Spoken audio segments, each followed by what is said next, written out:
Donc voilà, ma collègue va donner la formation à distance. Mais comme vous voyez, elle est en direct, donc n'hésitez surtout pas si vous avez des questions et à interpeller. Ça va?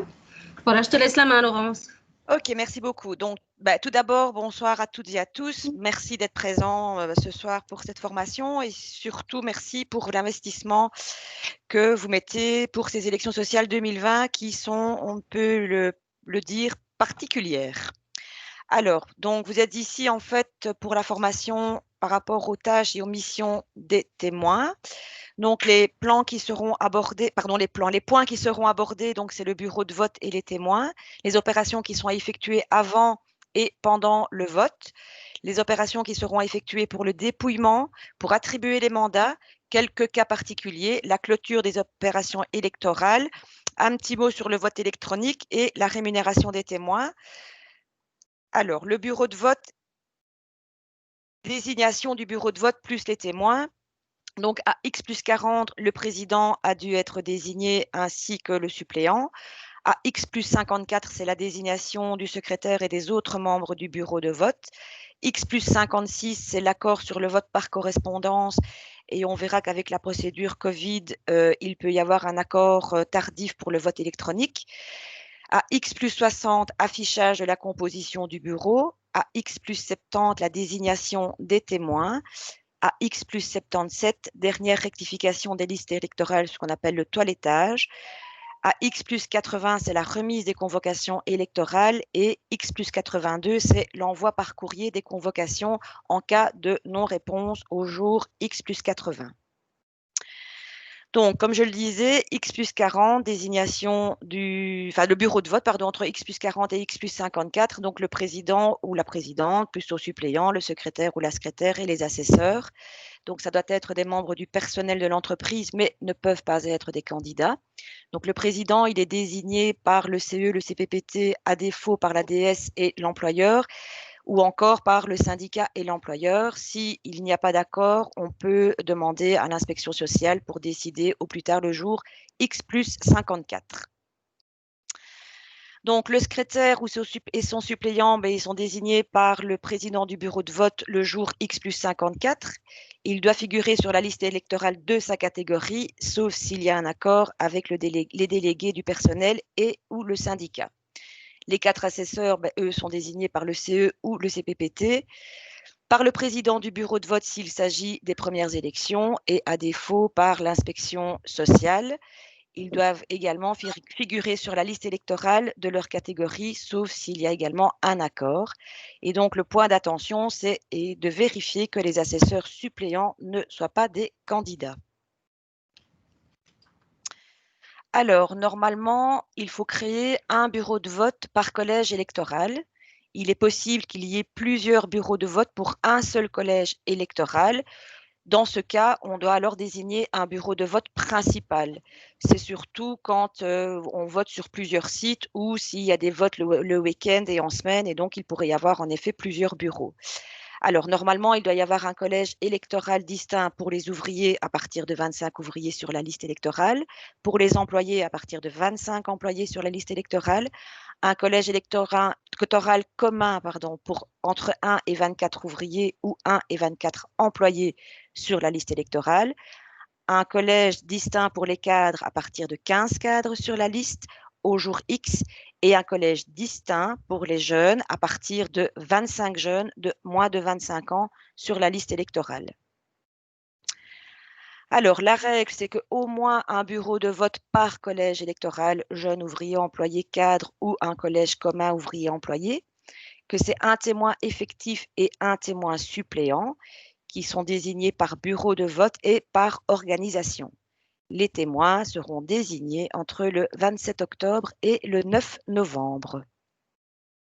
Les témoins doivent être des travailleurs de l'entreprise. Ils ne doivent pas nécessairement appartenir à la catégorie du collège où ils sont témoins. Chaque organisation informe et décide dans quel bureau de vote les témoins doivent remplir leur mission. Le nom des témoins plus les suppléants sont communiqués à l'employeur, soit via l'application du SPF, mais en soi, il n'y a pas vraiment de modalité pour le communiquer. Donc, le tout, c'est que c'est le jour X plus 70, les noms soient communiqués. Alors, les cas particuliers, c'est que donc, le bureau de vote, il doit y avoir un bureau de vote pour le CE et le CPPT normalement, mais souvent, en fait, le bureau de vote est identique pour les deux. Donc, dans ce cas-là, ce que la jurisprudence de 2008 dit, c'est qu'il faut un seul témoin qui doit désigné par syndicat. Donc, un pour la CSC, un pour la FGTB et un pour la CGSLB. Mais il est super important de se mettre au préalablement d'accord avec les autres syndicats et l'employeur. S'il y a des questions, vous n'hésitez pas, hein, vous les posez au fur et à mesure. Hein. J'interpelle Laurent. Pardon? Je dis qu'ils me font signe et je t'interpelle. D'accord.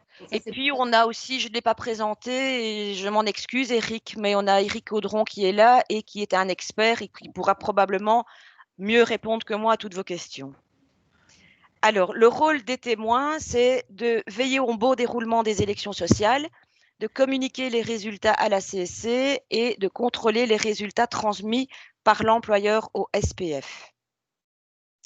Alors, il doit contrôler quoi? Il doit contrôler que qu'il y ait bien la distribution des convocations électorales, l'envoi des convocations électorales aux absents et aux électeurs qui votent par correspondance, le bon déroulement et la régularité des opérations électorales, aussi par correspondance, le décompte des bulletins de vote, la répartition et l'attribution des mandats, la bonne rédaction du PV et la déclaration électronique des résultats par l'employeur auprès du SPF. Alors attention, parce que les témoins, ils ne font pas partie du bureau de vote et n'ont donc pas de pouvoir de codécision.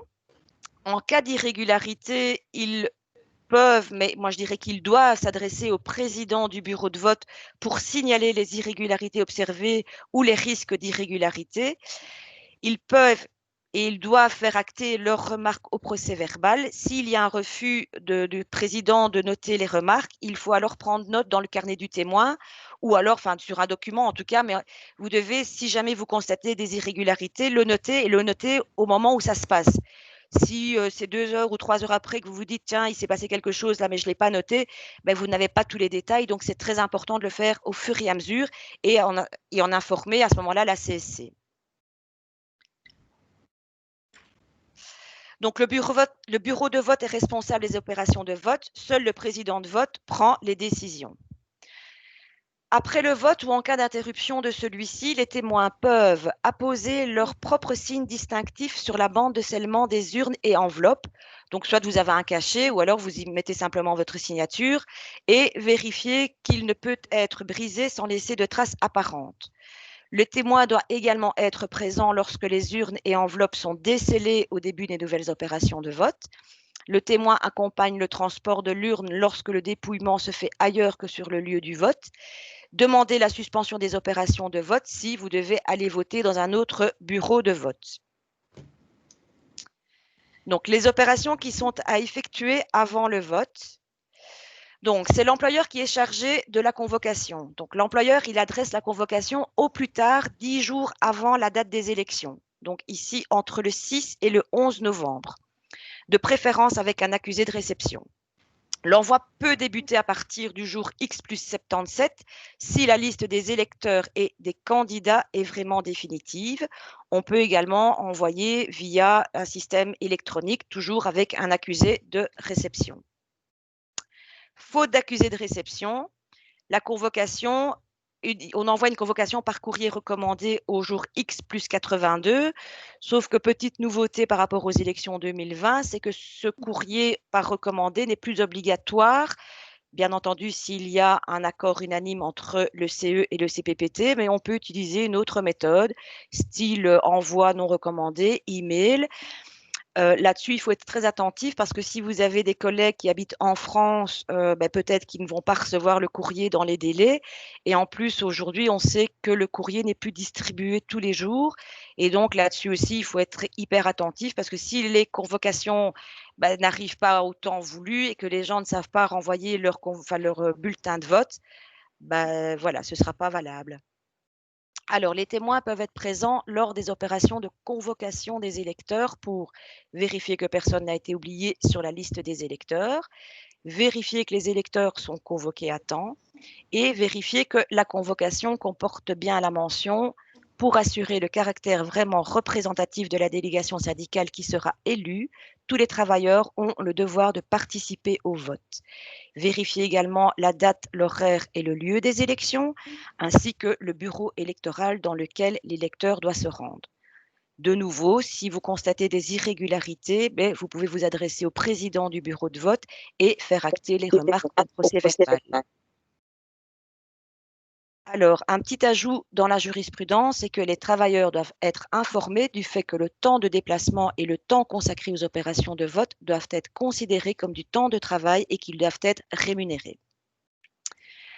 Alors, la convocation en cas de vote par correspondance. Alors, quand est-ce qu'on peut voter par correspondance? Et donc, en cas de dispersion considérable du personnel, en cas de travail de nuit, s'il y a maximum 15 travailleurs ou 5% des travailleurs qui sont occupés entre 20 et 6 heures le jour des élections dans l'entreprise. Pour les travailleurs qui ne sont pas présents dans l'entreprise au moment des heures d'ouverture des bureaux de vote, par exemple pour des raisons de maladie, de vacances, de chômage temporaire, enfin voilà, accident de travail et que sais-je. Seulement s'il y a un accord unanime des organisations ayant présenté des candidats en jour X plus 56. Une copie de l'accord doit être envoyée à la Direction générale contrôle des lois sociales. Les électeurs doivent recevoir une convocation au plus tard 10 jours avant les élections, donc entre le 6 et le 19 novembre. Les bulletins de vote destinés aux électeurs qui votent par correspondance doivent être expédiés le jour même.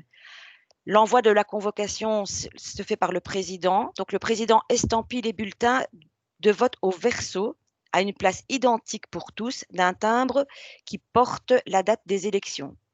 Donc, le président de vote envoie les convocations et les bulletins de vote sous pli recommandé.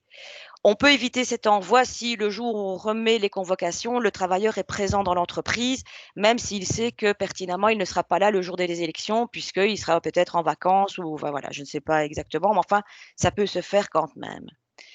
Donc, les témoins ont le droit d'être présents lors des opérations d'envoi de la convocation et des bulletins de vote. Ils doivent donc être avertis par le président. Les témoins vérifient que les membres du bureau expédient bien à chaque électeur le nombre de bulletins de vote requis et les bulletins de vote adéquats. Les témoins vérifient que personne n'a été oublié lors de l'envoi des convocations, soit par convocation interne ou soit par envoi recommandé. Alors, pour voter par correspondance, c'est 3 enveloppes. Donc, il y a une enveloppe 1, cette enveloppe, elle doit rester ouverte, elle doit être totalement vierge et elle contient un bulletin de vote. Florence, oui? Je suis en train de distribuer une feuille A4 avec l'explication détaillée du vote par correspondance. Donc, ça va appuyer ton explication. D'accord. Voilà, tu peux y aller. Okay. Donc, comme je disais, l'enveloppe 1, c'est une enveloppe qui doit rester ouverte, qui doit être totalement vierge et qui doit contenir un bulletin de vote. Cette enveloppe, en fait, elle est insérée dans une enveloppe 2. Et donc, cette enveloppe 2, qui contient l'enveloppe 1, elle doit être affranchie, elle doit rester ouverte aussi et elle est adressée au président du bureau de vote du collège électoral concerné. Elle doit comporter la mention expéditeur et en dessous le nom de l'électeur et un espace pour la signature. L'enveloppe 3, donc elle contient l'enveloppe 2, plus la convocation, ainsi que les instructions claires pour voter. Cette enveloppe 3, en fait, elle est adressée à l'électeur par lettre recommandée le même jour que la remise de la convocation dans l'entreprise. Et donc, le rôle des témoins, c'est de veiller à ce que les enveloppes soient envoyées et réceptionnées par l'électeur. Il y a un petit schéma, je ne sais pas si c'est le même schéma que tu as transmis. Donc, vous avez l'enveloppe 1, vous avez votre bulletin de vote que vous mettez dans l'enveloppe 1. Cette enveloppe, elle est insérée dans l'enveloppe 2. Bien être attentif à ce qu'elle soit suffisamment affranchie. Donc, comme je disais, il faut indiquer l'expéditeur ainsi que la partie ici pour la signature, l'adresse du président de vote avec le nom de l'entreprise. Cette enveloppe 2, elle est insérée dans une enveloppe 3 avec la convocation et celle-ci est envoyée par lettre recommandée à l'électeur. Est-ce que tout le monde a compris oui. ce passage? Parce qu'il est vraiment hyper important si vous avez le vote par correspondance. Hein. Et là, le rôle des témoins, il est extrêmement important. D'accord? Donc, bulletin de vote, glissé dans une enveloppe. Alors, il n'y a pas les logos. Hein, hein, enveloppe avec le bulletin de vote. Dans la deuxième enveloppe, où il y a l'adresse de l'employeur avec la signature, etc. Et le travailleur va le recevoir dans une troisième enveloppe qui est ici, hein, et qui est envoyée par l'employeur. D'accord? Donc, ce qui est important, c'est que le bulletin de vote soit avec une enveloppe où aucune inscription n'est possible dessus. Donc, les instructions à donner au travailleur, elles sont très importantes. Parce que là, il ne peut pas mettre son nom sur l'enveloppe qui va contenir le bulletin de vote. Sinon, le vote, il est nul. On ne se posera même pas une question. On peut identifier l'électeur, donc ce sera nul. D'accord? Donc, hyper important la préparation des enveloppes. OK? Voilà. C'est bon? Oui, c'est bon, Laurent. À l'ancienne. Chose aussi sur laquelle il faut être attentif, c'est que l'enveloppe, elle va être adressée au président du bureau de vote. Il se peut que, enfin, ça pourrait arriver, c'est déjà arrivé, que le président soit malade ou, enfin voilà, qu'il ait. Mais s'il a une propre boîte dans l'entreprise où tout le monde va aller déposer le courrier dans la boîte de ce président malade, si personne n'y pense, ça veut dire que les convocations, enfin les bulletins de vote seront restés dans son casier et on ne pourra pas les faire valoir pour les élections en fait. Donc là aussi, il faut être attentif à ça. Si jamais le président était absent, de bien relever sa boîte à courrier en fait. Hein. Alors donc la convocation, elle contient les instructions nécessaires pour pouvoir voter valablement par correspondance. Donc après avoir rempli son bulletin de vote, l'électeur, qu'est-ce qu'il doit faire? Il doit placer dans l'enveloppe vierge et fermer celle-ci. Mettre cette enveloppe fermée dans la deuxième enveloppe affranchie adressée au président du bureau de vote, indiquer son nom et signer la deuxième enveloppe, faute de quoi le bulletin sera déclaré nul. Ces deux enveloppes, l'une dans l'autre, peuvent être envoyées de n'importe quelle manière, mais elles doivent arriver avant la clôture du vote. Si elles arrivent en retard, le vote sera considéré comme nul. Une enveloppe différente doit être utilisée pour chaque bulletin de vote, sans quoi le vote est nul. Les enveloppes vierges qui contiennent plus d'un bulletin de vote seront déclarées nulles également. Alors, le témoin doit arriver à temps, c'est-à-dire avant le début du vote, pour vérifier la composition du bureau, les isoloirs, etc. Donc, le témoin, qu'est-ce qu'il doit apporter? Il doit apporter une preuve de sa désignation comme témoin pour la CSC, sa propre convocation électorale, sa carte d'identité, le carnet du témoin plus le guide pratique des élections sociales 2020, de quoi écrire, un sceau, un cachet si vous avez, pour pouvoir sceller les urnes et les enveloppes, la composition du bureau de vote tel qu'affiché au jour X plus 60, éventuellement une copie de la liste définitive des électeurs et un tableau type pour le dépouillement.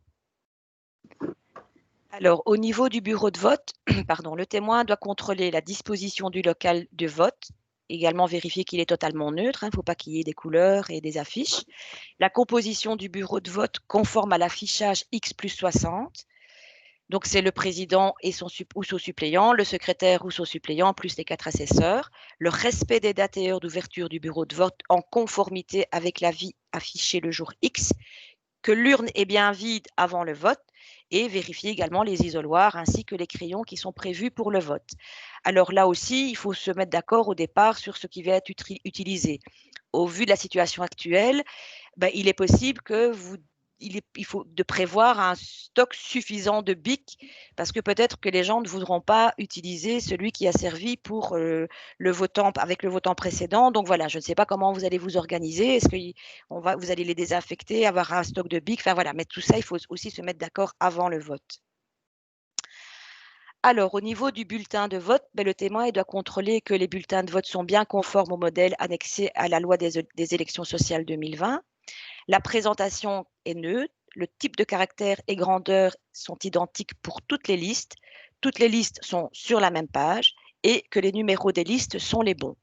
Le nom des candidats sur le bulletin de vote égale au nom qui figure sur la liste définitive des candidats à X plus 77.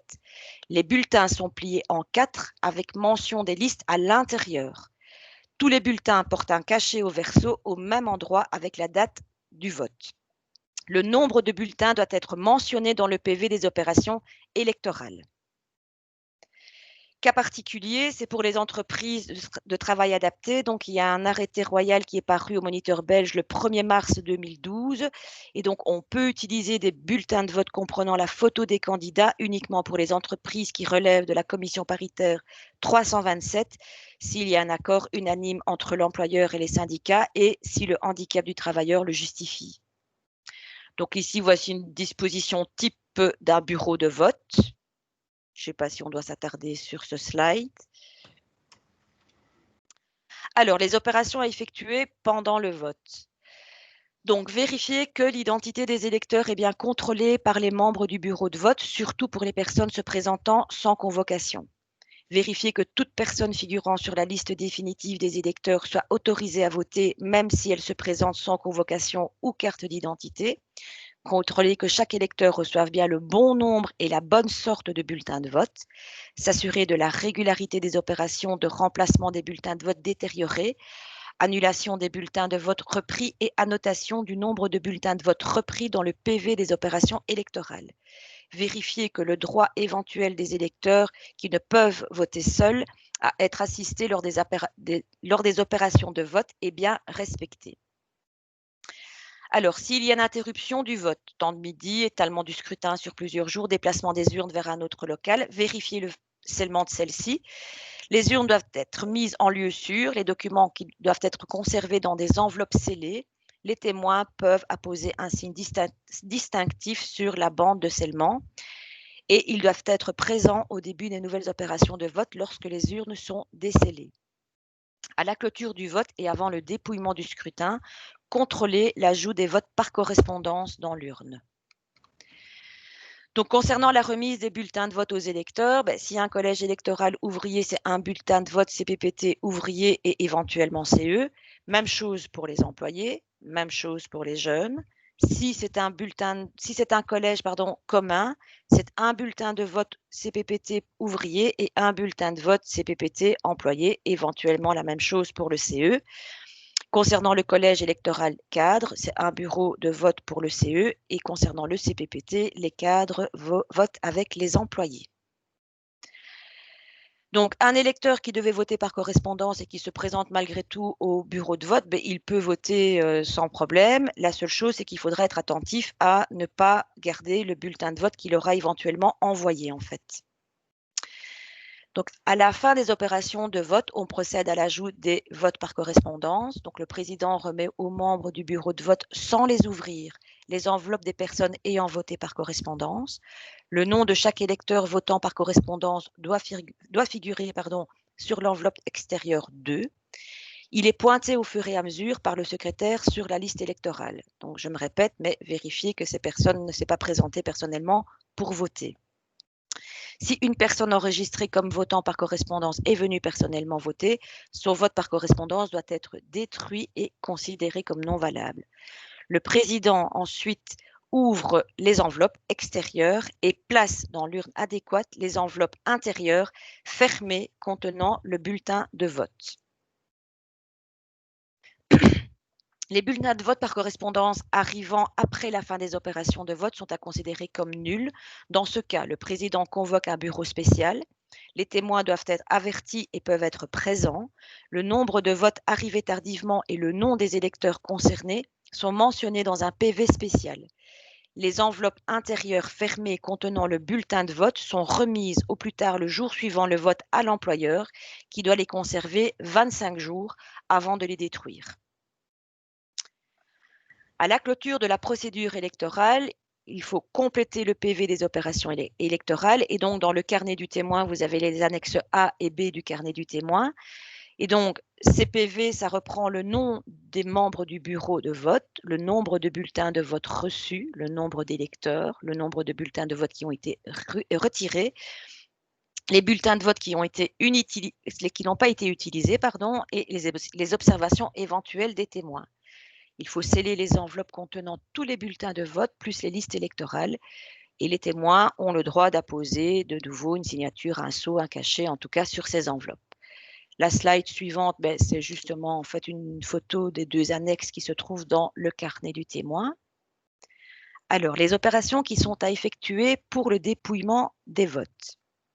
Donc, le dépouillement des bulletins de vote s'effectue séparément pour chaque bureau de vote. Au cas où il y a un bureau principal et un ou plusieurs bureaux secondaires pour le même collège électoral, le bureau secondaire, lui, en fait, il va juste effectuer le comptage des voix et il établit son procès verbal, y compris l'annexe D, donc comptage des voix. Le bureau principal, lui, qu'est-ce qu'il va faire? C'est qu'il va effectuer le comptage final des votes et la répartition des mandats. Le dépouillement, il est effectué par les membres du bureau de vote. Les témoins peuvent être présents. Cette opération commence en principe immédiatement après le scrutin, sauf si report décidé par le président. Dans ce cas, il faut sceller les urnes et les documents. En ce qui concerne le dépouillement des votes par correspondance, les opérations suivantes doivent être effectuées. Le président ouvre l'urne, il retire les enveloppes vierges contenant le bulletin de vote de l'urne et les ouvre. Si l'enveloppe contient plusieurs bulletins de vote, les bulletins sont nuls. Les bulletins de vote valables sont réintroduits dans l'urne et sont mélangés avec les autres bulletins de vote. Alors, le dépouillement. Donc, le président ouvre l'urne et la vide. Il compte les votes et inscrit le nombre total de bulletins de vote au PV. Les témoins notent également ce chiffre dans le carnet du témoin. Les bulletins sont ouverts et classés en 4 catégories par le président. Donc, il y a les bulletins valables, et on fera une distinction entre vote en tête de liste et vote nominatif. Les bulletins de vote suspects, les bulletins de vote blancs et les bulletins de vote nuls. Conseil pour les témoins, c'est un accord préalable sur les éléments qui détermineront un bulletin valable, un bulletin nul ou un bulletin suspect. Donc, excuse-moi. Oui, vas-y. Ça, hyper important. Avant que le président ouvre l'urne pour sortir les bulletins de vote et qu'il ne se serait pas mis d'accord avec les assesseurs, le secrétaire, vous devez lui poser la question. Hein, vous ne faites pas partie du bureau de vote, mais vous devez lui dire, tiens, est-ce que vous ne devriez pas vous mettre d'accord sur ce qui est valable ou non valable, hein. Donc, ce n'est pas une fois qu'il aura commencé à regarder les bulletins de vote qu'il faudra le demander. C'est vraiment avant. Alors, s'il ne veut pas, parce que c'est son droit, il est président, vous faites noter dans le PV que vous l'avez demandé, qu'il n'a pas voulu, et vous le notez dans votre carnet de témoins. D'accord? Voilà. Il ne faut pas faire la guerre avec lui, mais en tout cas, il est important de faire les remarques et de les noter. OK? Voilà. Alors, concernant le classement des bulletins valables, donc sont valables les votes en tête de liste, les votes nominatifs, les votes en tête de liste plus nominatifs, qui dans ce cas-là comptent pour un vote en tête de liste. Alors, attention, les bulletins dont le nombre de votes nominatifs est plus grand que le nombre de mandats effectifs à pourvoir compteront comme un vote en tête de liste. Donc ici, quelques modèles, des explications par rapport aux bulletins valables. Voilà, ça reste valable. Ça reste valable, mais comme dans l'exemple, il n'y avait que 3 mandats à pourvoir, d'office, ce bulletin deviendra un bulletin vote tête de liste. Alors, sont considérés comme nuls le panachage, donc vote exprimé sur plusieurs listes ou vote nominatif en faveur de candidats de listes différentes, les bulletins dont la forme ou les dimensions ont été altérées, les bulletins contenant un papier ou un objet quelconque, les bulletins dont l'électeur peut être reconnaissable par un signe, une rature ou une marque.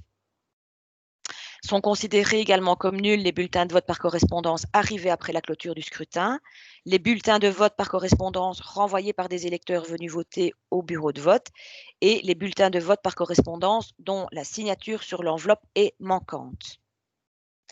Ici, on vous montre des bulletins qui ne sont pas valables. Je ne vais pas mettre ça non plus. Ici, c'est un vote nul.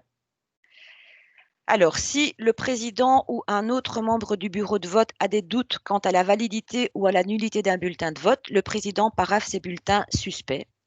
Il décide dans quelle catégorie valable ou nulle il faut classer les bulletins suspects. Si un membre du bureau n'est pas d'accord, il faut que ça soit inscrit au niveau du PV. Le témoin ne peut pas établir lui-même le caractère suspect du bulletin de vote. Il peut demander aux membres du bureau de vote le classement dans la catégorie des bulletins suspects et le faire noter au PV. Alors, la priorité pour les témoins, c'est de faire preuve d'une grande vigilance dans le classement des bulletins, consacrer une attention particulière aux bulletins suspects et à la décision qui est prise à leur sujet, faire inscrire les remarques au PV. Si le président refuse de faire inscrire les remarques des témoins au PV, l'indiquer dans le carnet du témoin et prendre contact avec le permanent syndical de la CSC. Alors, pour chaque liste, comptage du nombre de bulletins valables de vote en tête de liste, de bulletins valables de vote nominatif. Les voix nominatives par candidat sont comptées et retranscrites dans le tableau de dépouillement des bulletins de liste incomplet, l'annexe D. Le comptage se déroule de préférence à voix haute. Quelqu'un du bureau lit les résultats du bulletin et quelqu'un d'autre ajoute des bâtonnets dans le tableau type. Si le témoin constate une irrégularité, faire la demande d'un nouveau comptage et éventuellement faire noter les remarques au PV. Donc, l'établissement du PV du dépouillement du scrutin. Donc, l'annexe C du carnet du témoin, dans cette annexe, vous indiquerez le nombre de bulletins de vote trouvés dans l'urne, le nombre de bulletins blancs, de bulletins nuls et de bulletins valables. L'annexe D du carnet du témoin, c'est une annexe pour chaque liste. Donc, c'est le nombre de bulletins de vote valables avec vote en tête de liste qui est indiqué nombre de bulletins de liste complet. Vous verrez que parfois on parle de liste complète et de liste incomplète, mais bon, c'est des termes qu'il faut apprivoiser.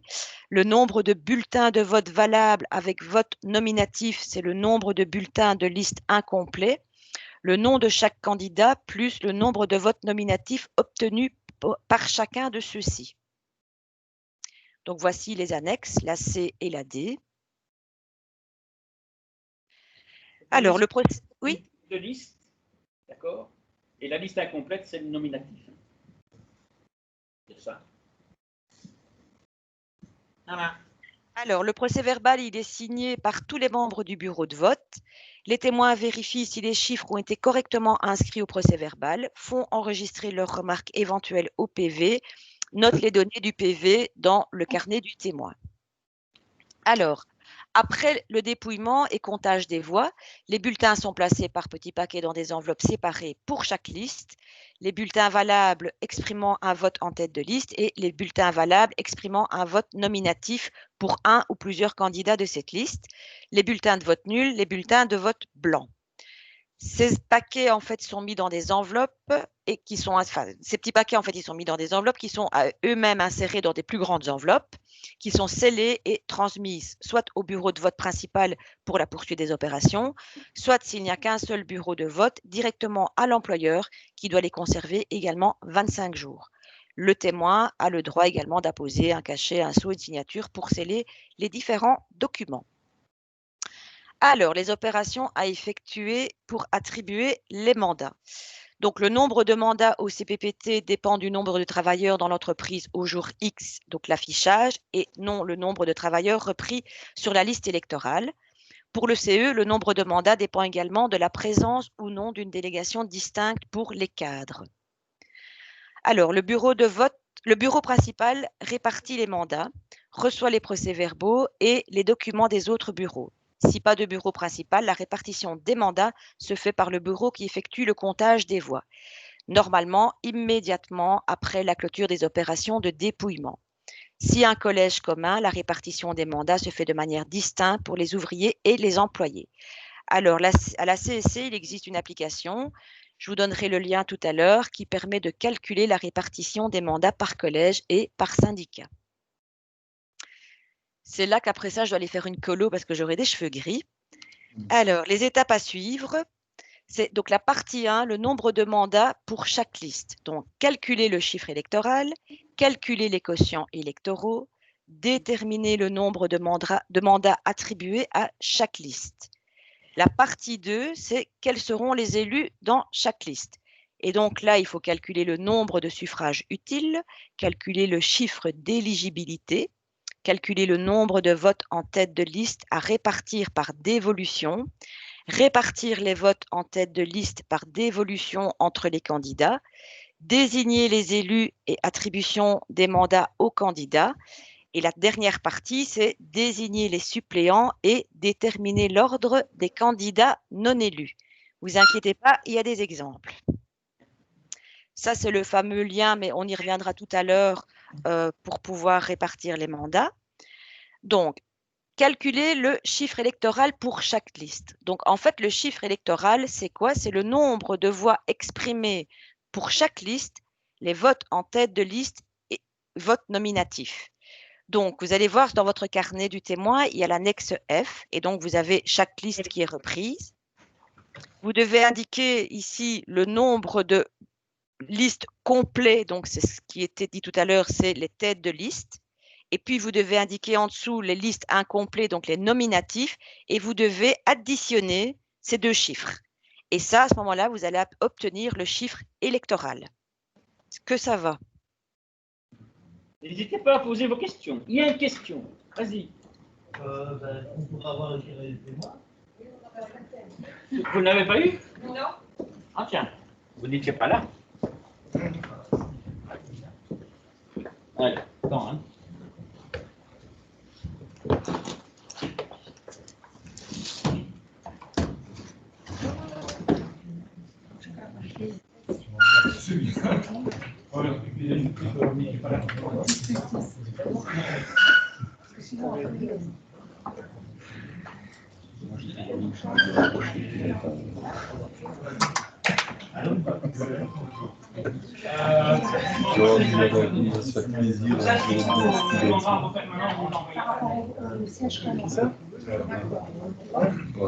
Faudra regarder pour que les slides soient envoyés, Laurence.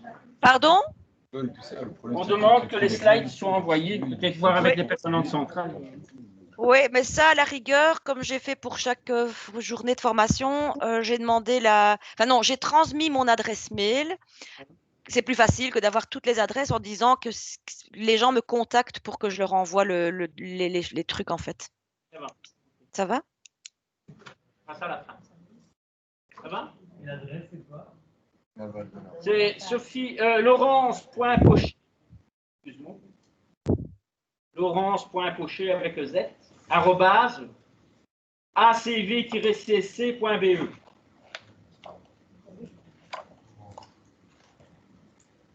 Voilà. Ou à votre permanent, hein, il le demandera. Sauf vous. Vous allez de l'avoir. Ah. Après. Donc, je peux continuer? Oui, vas-y, vas-y. Donc, pour le chiffre électoral, c'est bon pour chacun? Enfin, c'est pas le plus compliqué, hein, ça. C'est vraiment plus simple. Voilà. Ensuite, on doit calculer les quotients électoraux pour chaque liste. Et donc là, en fait, vous devez diviser le chiffre électoral successivement par 1, 2, 3, 4, 5, enfin voilà, jusqu'au moment où on a réparti le nombre de mandats. Et ces chiffres, vous devez ils doivent être jusqu'à la deuxième décimale et vous ne devez pas les arrondir. Ça sert à quoi? Donc, ça sert à attribuer par ordre décroissant aux quotients électoraux un numéro d'ordre pour autant qu'il y a de mandats. La liste pouvant offrir le plus grand nombre de voix par siège emporte à chaque fois le siège. Donc, le nombre de numéros d'ordre par liste est égal au nombre de mandats effectifs pour cette liste. Il va y avoir un exemple après. Oui. Ne vous inquiétez pas. Mais quand on divise par 1, 2, 3, 4, 5, 6, ça dépend du nombre de mandats pour voir. C'est ça. 4 mandats pour voir, on va diviser jusqu'à 4. On n'ira pas jusqu'à 5. D'accord? Donc, on va prendre le chiffre qu'on a trouvé avec le nombre de bulletins. On va diviser par 1, donc c'est le même chiffre, par 2, par 3 ou par 4. Quand il y a 4 mandats, on n'ira pas plus loin. D'accord? Et à chaque fois, ces chiffres-là, on va les noter dans la partie du PV qui concerne la répartition de ces chiffres. D'accord? On va voir un exemple après, ne vous inquiétez pas. Mais c'est pas compliqué, en fait. Quotient, on divise, hein, c'est tout, c'est mathématique. Hein. Ça reste jusqu'à là, mathématique sans aucun problème. C'est ça. Et donc, normalement, dans le carnet du témoin, vous avez également une annexe qui reprend la répartition des sièges entre les listes. Hein, et donc, voilà, ce sont des petits tableaux sont déjà tout faits. Donc, vous devez simplement y ajouter les chiffres. Et petit exemple, donc ici, voilà. Donc, j'ai mes deux listes 2 et 3. J'ai fait d'abord donc le bulletin de vote tête de liste, il y en avait 72. Les nominatifs, il y en avait 60. Même chose sur ma liste 3. On a eu le chiffre électoral, donc c'est l'addition des deux. Donc, je me retrouve avec 132 et 268. Là, je reviens dans mon autre tableau pour le quotient électoral. Donc, j'ai mon quotient électoral de 132 pour ma liste 2, 268 pour ma liste 3. Donc, 132 divisé par 2, 66. 132 divisé par 3, 44. Je fais la même chose, 268 divisé par 2, 134, divisé par 3, divisé par 4, enfin voilà, par rapport au nombre de mandats qu'il y a à répartir. Donc ici, on parle d'un exemple où il y avait 6 mandats à répartir. Et donc, si je regarde, mon quotient les quotients électoraux pour chaque liste, le plus élevé, c'est 268. Donc, le premier siège va à la liste numéro 3. Puis, je regarde mon deuxième chiffre le plus élevé, c'est 134. Donc, le deuxième siège, de nouveau, est attribué à la liste 3. Et ainsi de suite, jusqu'au moment où j'ai réparti tous mes mandats. Et donc, comme on voit la liste 2, c'est 132, et là, ça devient mon troisième mandat. Puis, je regarde pour mon quatrième mandat, le chiffre de nouveau le plus élevé, 89,33, et ainsi de suite. Est-ce que vous avez compris? 6 mandats, mais ça dépend du nombre de travailleurs. Ça, c'est un exemple, en fait. C'est un exemple. C'est un exemple. À la liste, à l'affichage de l'employeur au début de la procédure électorale, il a calculé le nombre de mandats pour voir en fonction du nombre de travailleurs. Ah, okay. Donc, ça, il est connu depuis février, si tout va bien pour vous. Vous l'espérez, en tout cas, je vous le souhaite. Et donc là, voilà, on le sait. Donc, on sait très bien que dans une société, on a 4 mandats, dans une autre, on a peut-être 14. Voilà. Donc ça dépend de la grandeur de l'entreprise. Mais les mandats, vous ne pouvez pas les calculer, ils ont déjà été, ils sont déjà normalement, en effet, comme le dit Eric, ils ont déjà dû être établis et vous devez normalement connaître le nombre de mandats dans l'entreprise. Et le nombre de mandats ouvriers, le nombre de mandats employés, s'il y a des jeunes, s'il y a des cadres, enfin voilà. Et donc moi, dans mon exemple, les 6, c'est parce qu'il fallait trouver, enfin voilà, il fallait partir, j'aurais pu mettre 19, mais on était parti jusqu'à 22 heures, donc mes 6. Ça va? Alors, on a donné la victoire au 7K ici. Je vous rassure tout de suite, ce sont des slides de 2016 où nous avions le numéro 3. Donc, ça divisé. Alors, concernant justement la répartition des mandats par organisation, donc quand le nombre de mandats d'une liste est inférieur ou égal au nombre de mandats attribués à cette liste, on sait que tous les candidats sont élus. Par contre, quand le nombre de candidats de la liste est supérieur au nombre de mandats qui sont attribués à cette liste, à ce moment-là, en fait, les sièges, ils vont aux candidats qui atteignent le chiffre d'éligibilité selon l'ordre de présentation des candidats. Alors, d'abord, il faut calculer en fait le nombre de suffrages utiles pour chaque liste. Et donc, pour ce faire, ce qu'on fait, c'est qu'on reprend le chiffre électoral, donc le fameux chiffre que l'on a calculé au début, la somme des votes tête de liste et votes nominatifs, et on va le multiplier par le nombre de mandats qui est attribué à cette liste. Pour ensuite pouvoir calculer ce fameux chiffre d'éligibilité pour chaque liste. Donc, ça, c'est le nombre de suffrages utiles que l'on divise par le nombre de mandats attribués à la liste majoré de 1. Alors, on va prendre ici un exemple. Donc, on a nos 3 listes, CGSLB, CSC et FGTB. Et donc, on a nos bulletins de liste complets, nos bulletins de liste incomplets. On fait la somme de ces deux chiffres pour obtenir ici notre chiffre électoral. On va le multiplier par le nombre de sièges qui ont été conférés à la liste. Donc, pour la CGSLB, il devait y en avoir 3, pour la CSC 2 et pour la FGTB 3. Et donc, quand je multiplie 600 par 3, j'obtiens 1800, 798 pour la CSC et 1800 pour la FGTB. Ce chiffre-là, je vais le diviser par 3 plus 1, donc par 4, par 3 pour la CSC et par 4 pour la FGTB. Et là, je vais avoir en fait mon chiffre d'éligibilité. Est-ce que ça va toujours?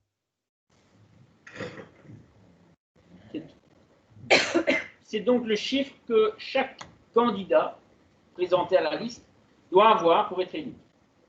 D'accord? Mais l'exemple continue, donc ce sera plus concret.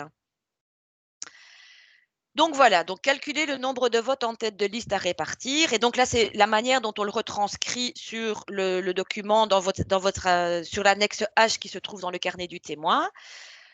Donc, le nombre de votes en tête de liste que l'on multiplie par le nombre de mandats qui sont attribués à cette liste. Et donc, si je reprends mon exemple ici, j'ai mon chiffre d'éligibilité qui est de 450. Le nombre de sièges qui ont été conférés à cette liste, donc c'est la FGTB, hein, donc c'est 3. Et le nombre de bulletins de liste complets, j'avais 100, et donc j'ai 100. Les 100 ici, je vais les remultiplier par 3, et là, je vais avoir 300. Et ça, en fait, c'est le nombre de voix à attribuer par dévolution aux candidats dans l'ordre de leur présentation. Alors, la répartition des... Quelqu'un veut? La liste. Dans l'ordre de présentation, c'est la lequel qu'on a présentation, c'est envoyé. l'ordre de la Donc, liste. on va commencer par le premier de la liste et puis on va faire le deuxième. Donc, la répartition des votes en tête de liste par dévolution entre les candidats. Donc, les voix à répartir par dévolution sont attribuées aux candidats dont le nombre de votes nominatifs est insuffisant pour atteindre le chiffre d'éligibilité, selon l'ordre de la liste, jusqu'à atteindre le chiffre d'éligibilité et jusqu'à épuisement des suffrages à attribuer par dévolution.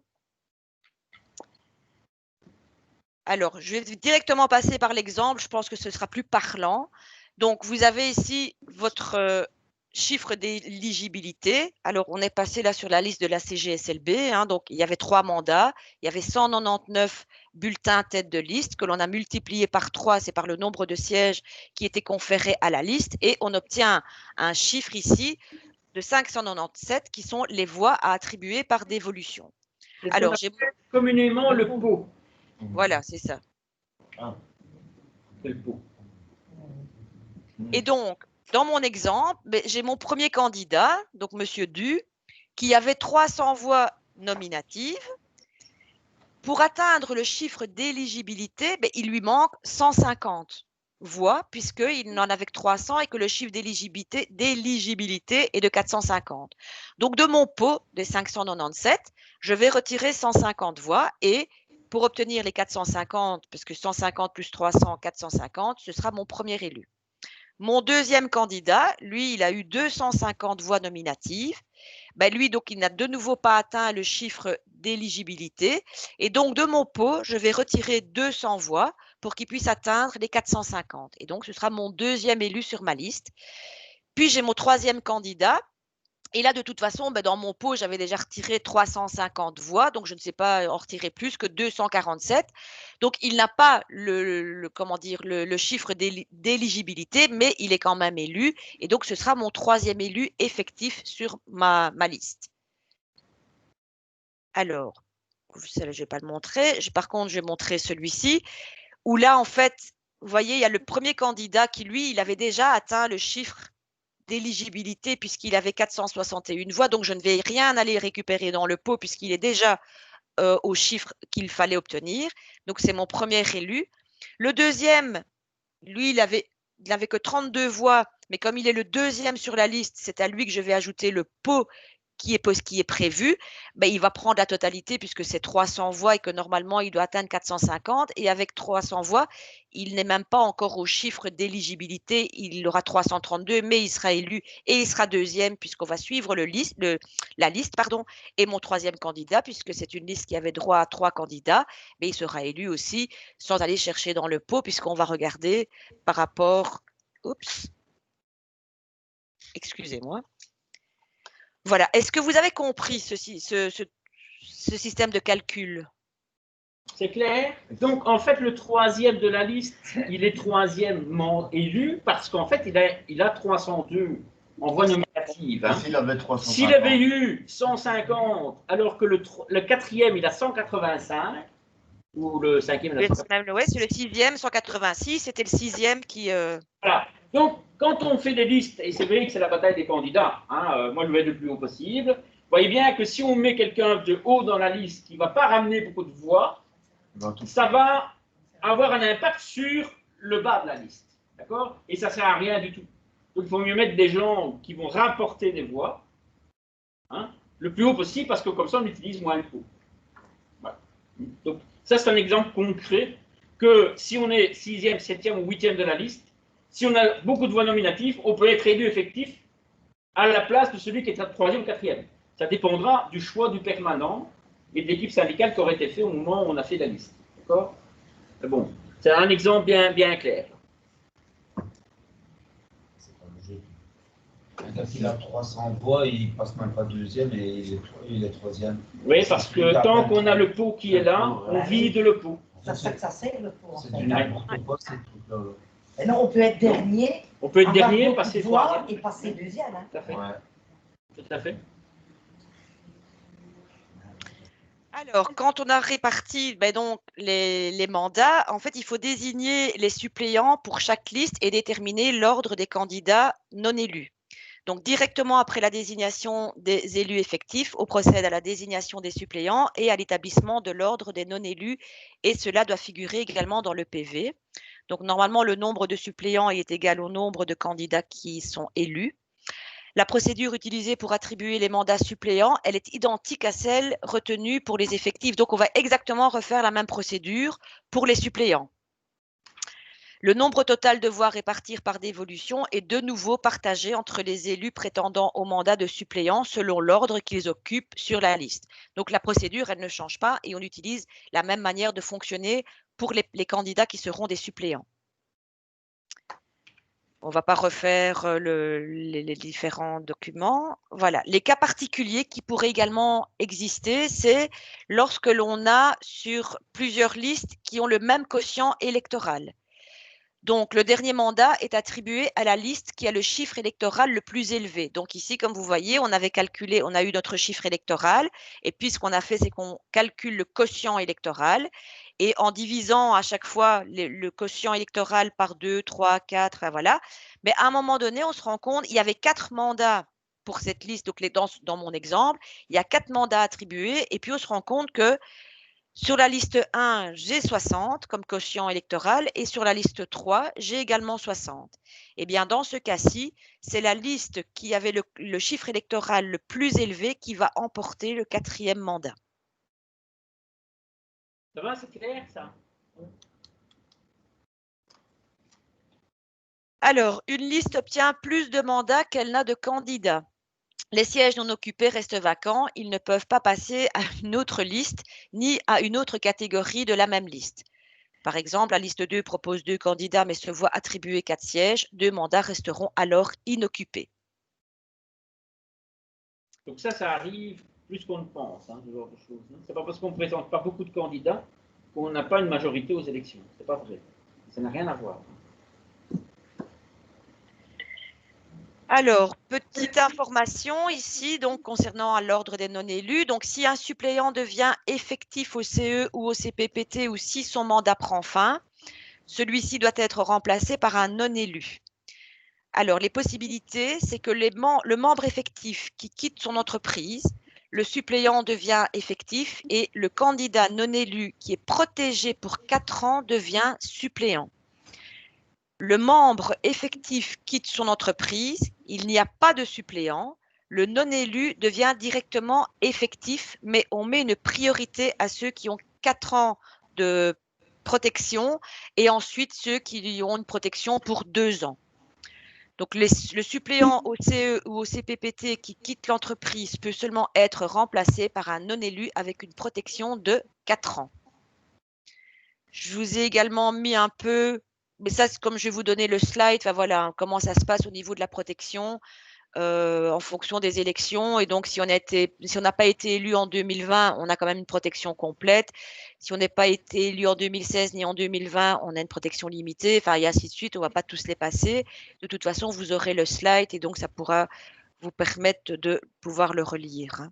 C'est une chose qui va être gérée par les permanents. Vous n'aurez pas à le faire. Oui, c'est ça. C'est plus de l'information, en fait. Tu voulais dire quelque chose, Eric? Non, je disais simplement que c'est le permanent qui allait gérer ça. Oui, oui. Donc, les opérations à effectuer pour la clôture des opérations électorales, donc établir le procès verbal et envoi des résultats de vote. Donc, les témoins font enregistrer leurs remarques au PV. Tous les documents, bulletins de vote, liste électorale pointée, etc., doivent être conservés dans des enveloppes scellées. De nouveau, vous pouvez y apposer un sceau, un cachet, une signature sur l'enveloppe et le président remet ces enveloppes à l'employeur au plus tard le jour suivant la clôture des opérations. Alors, sitôt les opérations terminées, le bureau de vote qui a procédé à la désignation des élus clôt le PV signé par tous les membres du bureau. Immédiatement, le président du bureau pour le CPPT ou le CE télécharge une copie des PV conformes aux modèles qui sont repris en annexe de la loi des élections sociales 2020 sur l'application web du SPF. Si c'est en version papier, envoie de l'original du PV au SPF. Envoi par lettre recommandée d'une copie des PV aux organisations représentatives des travailleurs et des cadres intéressés si pas de téléchargement du PV sur l'application. Envoi d'une copie des PV à l'employeur qui les conserve pendant toute la législature. Contrôle des résultats officiels. Il faut demander une copie imprimée. En 2016, 10% des résultats contenaient des erreurs. Les erreurs ne peuvent plus être corrigées après l'établissement des données statistiques. Ces chiffres continueront à être pris en considération pour déterminer les mandats dans les organes paritaires et donc d'application pour les quatre années de la législature. Les témoins peuvent, via l'application votercsc.be, transmettre leurs résultats à leur fédération et centrale. Ils peuvent contrôler l'encodage des résultats de leur entreprise sur le site internet du SPF via le site www.votercsc.be quelques heures après le téléchargement sur l'application. Les témoins peuvent, toujours via cette application, corriger les fautes encodées par leurs entreprises dans l'application du SPF. Je ne sais pas si tu as des choses à dire par rapport à ça, Eric. Par rapport à ça, ce qu'il faut faire très attention, c'est quand l'employeur est en train de le faire, il faut bien contrôler qu'il le fait bien. Et s'il ne le fait pas bien, il faut lui signaler, le faire écrire dans le PV. C'est super important, d'accord? Parce qu'une fois que c'est parti, voilà. Hein, si on n'avait pas fait la remarque, on ne sait rien faire. Hein, on pourra toujours se taper la tête dans le mur. S'il n'y a pas eu une notification dans le PV, on ne sait pas dire, on ne sait pas démontrer qu'il y a eu un problème, que ça a été signalé pendant l'opération. Donc c'est ça qu'il faut faire très important. Après, ça va être votre permanent qui va effectivement contrôler tout ce qu'il y a. C'est pour ça que votre carnet de témoin, il est hyper important à remplir. Hein, c'est pas fait pour garnir la chose, il faut vraiment l'utiliser, parce que nous, on s'en sert derrière en tant que permanent pour contrôler s'il n'y a pas eu trop de remarques, et si les remarques n'ont pas eu une conséquence sur un mandat. Hein, parce qu'un bulletin de vote qui n'est pas pris en considération pour la CNE ou la CNC parce que c'est un vote panaché, enfin pas panaché, mais avec une marque dessus, ça peut valoir un mandat. Hein. Vous avez vu que mathématiquement parlant, on va chercher jusqu'à 2 chiffres après la virgule. Hein. Donc, ça ne tient à rien un mandat. Hein. Donc, il faut bien faire attention à ça. Mais après, une fois que ça a été transmis sur le site du SPF par le président du bureau de vote, après, c'est le permanent qui va prendre la relève. Hein. Donc, voilà. Ok. Donc, l'employeur, lui, il doit conserver les documents pendant 25 jours après la clôture des opérations. Affichage des résultats au plus tard à Y+2 de la composition du CE et ou du CPPT. Délégation des travailleurs, délégation de l'employeur. Le recours en annulation des élections ou en rectification des résultats en déant les 13 jours après l'affichage des résultats.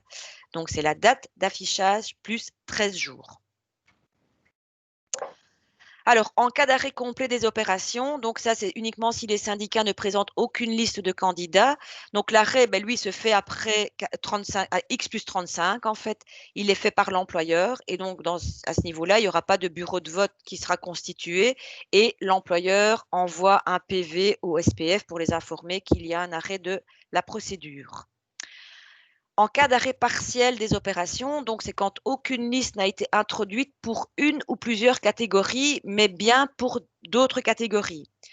Donc, dans ce cas, ce n'est pas l'employeur qui arrête la procédure électorale des catégories sans candidat, mais le bureau de vote du collège électoral installé, qui lui doit constater l'arrêt de la procédure pour cette catégorie la veille de l'envoi ou de la remise des convocations. L'arrêt partiel doit alors être consigné dans un PV spécial conformément à la transmission des autres PV. Quand le nombre de candidats introduits par un seul syndicat est égal ou inférieur au nombre de mandats attribués, les candidats sont élus d'office et donc là aussi le bureau de vote concerné est constitué. Il se réunit et il rédige un procès-verbal le jour X plus 79. Alors, le conseil d'entreprise dans les entreprises qui occupent entre 50 et 100 travailleurs, qui sont constitués des membres du comité. Dans ce cas-là, la position du SPF, c'est de dire qu'il n'y a pas besoin d'une procédure électorale, qu'il ne faut pas remplir de procès-verbal. Les résultats ne sont comptés qu'une seule fois, vu qu'il n'y a pas eu d'élection, puisque ce sont les membres du comité qui sont au conseil d'entreprise, en fait. Et je pense, si je ne m'abuse, Eric, c'est uniquement dans le cas où il y a eu un CE aux élections précédentes et où aujourd'hui l'entreprise n'est plus dans les conditions pour en avoir un. Oui, voilà, c'est ça. Donc, par exemple, moi j'ai le cas dans une de mes entreprises, Croix Journée Blanche, il y avait un CE en 2016. Ils ont réduit un peu la voilure et donc ils sont passés en dessous de 100 travailleurs. On aura donc un conseil d'entreprise, mais l'élection ne se porte que sur le CPPT. Et ce sera les élus du CPPT qui seront membres du CE d'office, en fonction du résultat, bien sûr, des élections. Donc voilà, ça arrive.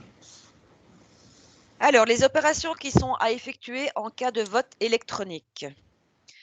Donc, décision de procéder au vote électronique, elle doit être prise par le CE, le CPPT ou par l'employeur en accord avec l'ADS. Le vote électronique n'est possible que si une représentation syndicale est présente dans l'entreprise. Affichage de la décision du recours au vote électronique au jour X. Formation préalable des présidents, présidents suppléants, secrétaires, secrétaires suppléants, assesseurs, témoins et électeurs.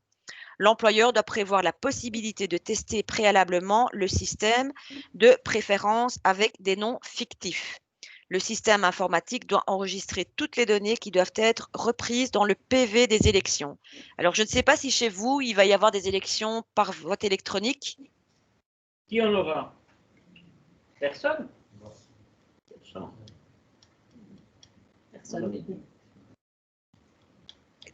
Comme je le disais tout à l'heure, l'employeur, en fait, par rapport à la crise sanitaire et par rapport au Covid, pouvait encore avoir un accord tardif. Et donc, ça, c'est à X plus 56 pour pouvoir encore éventuellement mettre en place un vote électronique ou adapter ce qui avait été prévu initialement. Mais bon, si chez vous, il n'y en a pas de prévu, donc voilà. Donc, c'est le CE, le CPPT ou à défaut l'employeur en accord avec l'ADS peut permettre aux électeurs de voter électroniquement depuis leur poste de travail habituel au moyen d'un support relié au réseau sécurisé de l'entreprise. L'accord détermine la notion de poste de travail habituel, les modalités d'application propres à l'entreprise afin de garantir le secret du vote et d'éviter toute influence, l'équipement qui sera utilisé et les modalités de fonctionnement du bureau de vote. Alors, au niveau du carnet du témoin, il y a aussi la même chose, l'encodage des listes définitives des candidats. Donc, les témoins du bureau de vote principal peuvent assister à cet encodage. Donc, l'encodage doit être fait au préalable quand il y a un vote électronique. Donc, le conseil, c'est d'encoder au jour X plus 77 pour autant que les listes soient définitivement clôturées. La convocation des électeurs doit être envoyée au plus tard le jour X plus 80 et la convocation doit mentionner qu'il s'agit d'un vote via le système de vote électronique plus les explications sur la façon dont se déroule le vote, le fait qu'il n'existe que deux façons d'exprimer un vote, vote en tête de liste ou plusieurs votes nominatifs.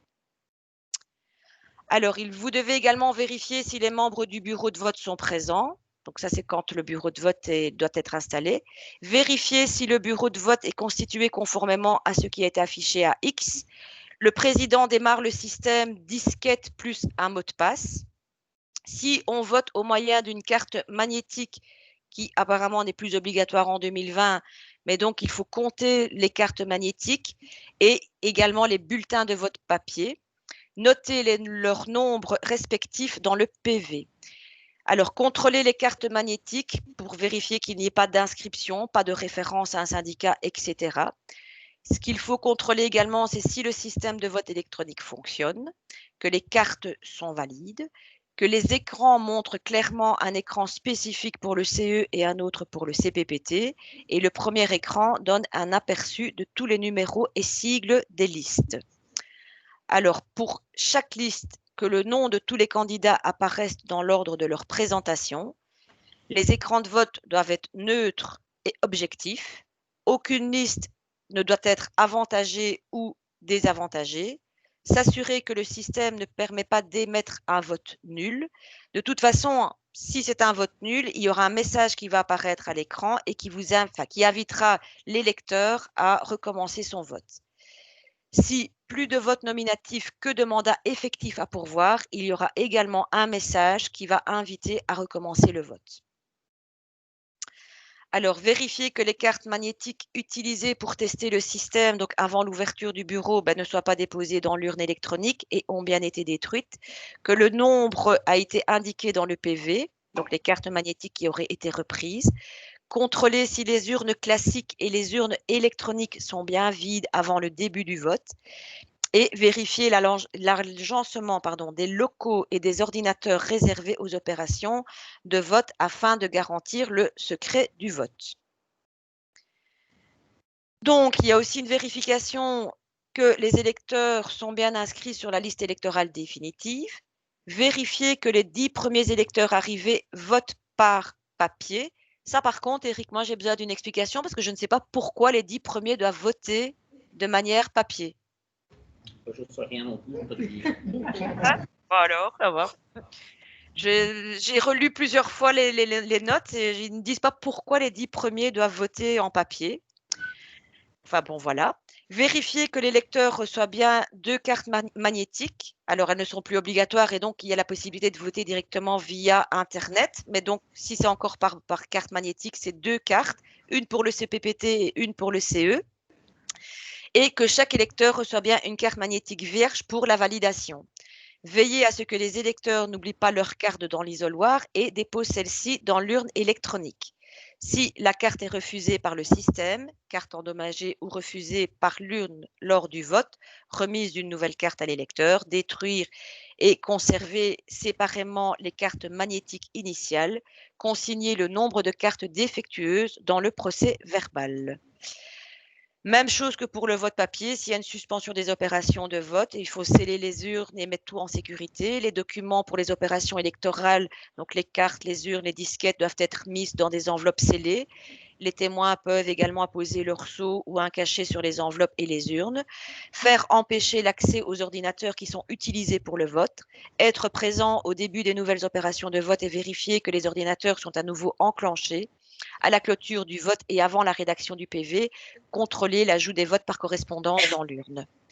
Lorsque tous les électeurs ont voté et que les votes des électeurs ayant voté par correspondance ont été introduits dans le système électronique, le président procède à la fermeture du bureau de vote. L'urne est fermée en appliquant une procédure spécifique de sorte que de nouvelles cartes magnétiques ne puissent plus être acceptées. Le comptage des voix et attribution des mandats soit se fera de façon électronique, soit de façon manuelle, comme pour le scrutin classique. Alors, lors de la rédaction du PV et de la fiche statistique, les témoins contrôlent si la distinction entre bulletin de vote papier et vote par carte magnétique a bien été enregistrée. Il est fait mention également dans le PV du nombre de votes du nombre de bulletins de vote et de cartes magnétiques reçues, du nombre d'électeurs ayant pris part au scrutin, du nombre de bulletins et de cartes magnétiques repris, le nombre de bulletins et de cartes magnétiques non utilisés, des remarques éventuelles des témoins et ou des membres du bureau de vote. Le support électronique et les documents électoraux doivent être scellés et être conservés par l'employeur pendant 25 jours. La rémunération des témoins, les prestations des témoins doivent être considérées comme du travail effectif avec maintien du droit à la rémunération. Le droit au salaire comprend les éventuels compléments pour prestations de nuit et frais de déplacement comme usuellement convenu. Pas de droit à un sursalaire ou à un congé de compensation. Si les témoins subissent une perte de salaire, ils doivent prendre contact immédiatement avec leur permanent syndical qui suit l'entreprise. Voilà, moi j'ai terminé. Je ne sais pas si vous avez des remarques, des questions, ou si Eric, tu veux encore intervenir. Moi non, ça va. Donc voilà, concernant l'outil, ça je vais vous envoyer le lien. Je vais peut-être essayer. On a une question, Laurence, tu préfères la prendre maintenant? Oui, vas-y. Allez-y, madame. Oui, bonsoir. Voilà, je voudrais savoir, par correspondance, le déplacer de l'île 56. Vu la situation pandémique en ce moment. Tu entends? Non, j'entends rien du tout. Donc, madame a demandé si le vote électronique, non, par correspondance, pardon, vu la situation, pouvait dépasser le X, c'est combien? 56. Pour moi, non, c'est à cette date-là qu'il doit y avoir la décision. Vis-à-vis de la pandémie. Alors, D'exception.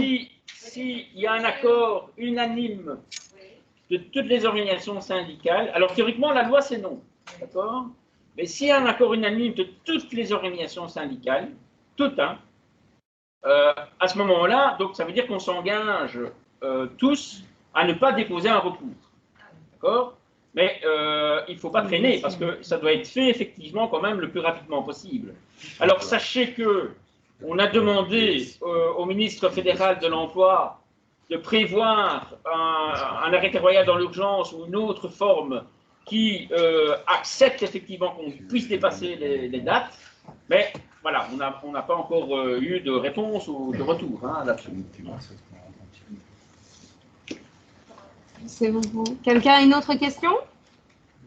Non. Alors, peut-être effectivement préciser que normalement, les heures d'ouverture des bureaux de vote ont déjà été décidées. Hein.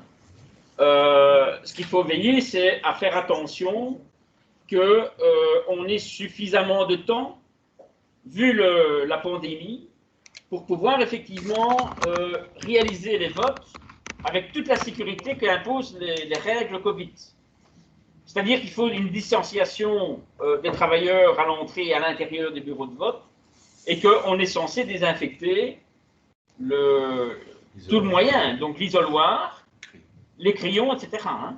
Donc, attention à ce genre de choses. En principe, l'employeur va le faire parce qu'il est obligé de prévoir du gel à l'entrée du bureau de vote. Hein. Donc, les gens vont devoir se désinfecter les mains. Et bien sûr avoir un masque obligatoire à l'intérieur. Voilà. Donc ça, veillez bien à ça, hein, parce que, alors ça ne va pas apparaître dans le PV du bureau de vote, hein, ça c'est clair, mais voilà, il doit respecter à la lettre les mesures, donc faites attention à ce genre de choses. On l'a organisé ce petit. Non, c'est déjà fait, il y a eu des discussions, je pense que un peu partout ça s'est bien passé, je pense qu'il n'y a pas de problème par rapport à ça.